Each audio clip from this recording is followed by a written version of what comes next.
Bismillahirrahmanirrahim. In the name of Allah, the most merciful and the most beneficent. My dear students, Assalamu alaikum. I hope that you will be quite well. Stay at your home and be safe. Today we are going to talk about novel from your syllabus, Goodbye Mr. Chips, which is written by James Hilton. My dear students, my discussion is comprising on three main parts. First part that deals with the introduction of the novel and its characteristics means what novel is.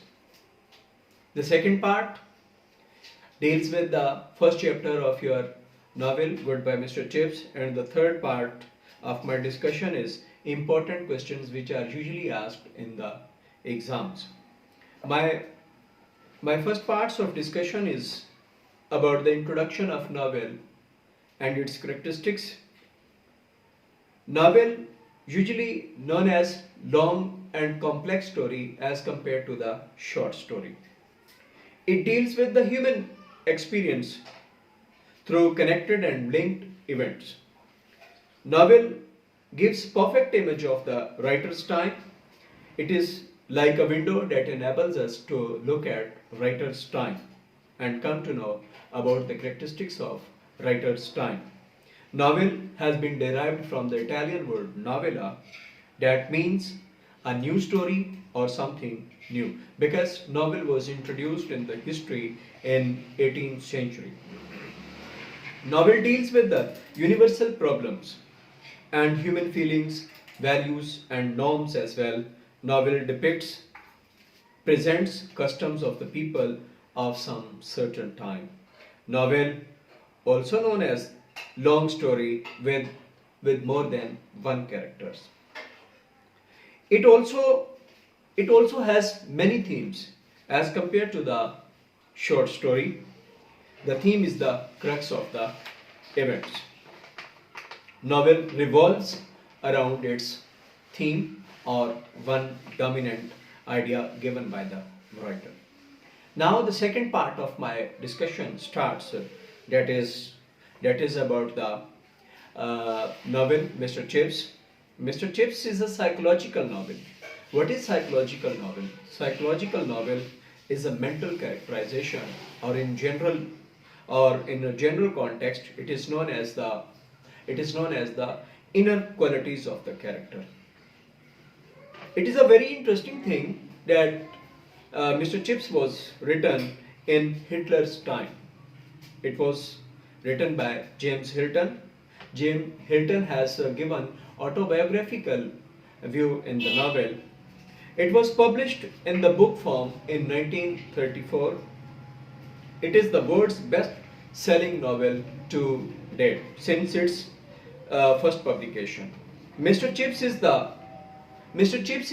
main character in the novel. He has his real name, Mr. Chipping, but usually known as Mr. Chips among his people, known as his colleagues as well as his students. Mr. Chips is an old retired schoolmaster who lives in the past, or it is better to say he loves his past. He feels uncomfortable with modernity, especially in all walks of his life. When novel starts or novel opens, he is leading his retired life. He is living at Mrs. Wickett's house as a paying guest. He lives in his past, or you may say the whole novel is a past recollections or past memories. He has great love for Brookfield because he has systemized all his lives according to the bell time of Brookfield School. It is also better to say he Googles the whole world through Brookfield. He recalled some events of his life, especially connected to Brookfield School. He joined Brookfield School in 1870 when Mr. Weatherby was the headmaster of the institution or the school.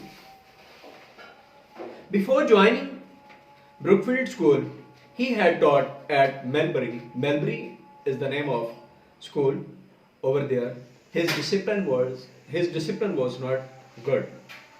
He recalls Brookfield of Weatherby's time. He feels the moment of his first meeting with Weatherby still fresh in his mind. He also recalls his words, which he said to him, "Give your enthusiasm to Brookfield, and Brookfield will give you something in return." Chips also thinks about his doctor's visit fortnightly, namely Dr. Maribel. He recalls very inspiring and very painful experience when he joined Brookfield School in 1870. He recalls the experience of his first class of 500 uncivilized students, but he controlled them with complete confidence and courage. He also punished the student, namely Cole, of writing 100 lines as punishment. My dear students, the third segment or third part of my discussion starts important questions which are usually asked in the different exams. Question number 1. How Mr. Chips had set the timetable of his life? Question number 2. What did Chips do after the last bell of Brookfield? Question number 3. What did Chips do before sleeping? Question number 4. What did Chips' doctor say to him? Question number 5. How was Chips' first meeting with Mr. Weatherby? Question number 6. What did Mr. Weatherby say to Mr. Chips? Question number 7. Why and when did Mr. Chips join Brookfield School? Question number 8. Describe Mr. Chips' first class at Brookfield School. Question number 9. What did Mr. Chips say to second Cole, son of the first Cole?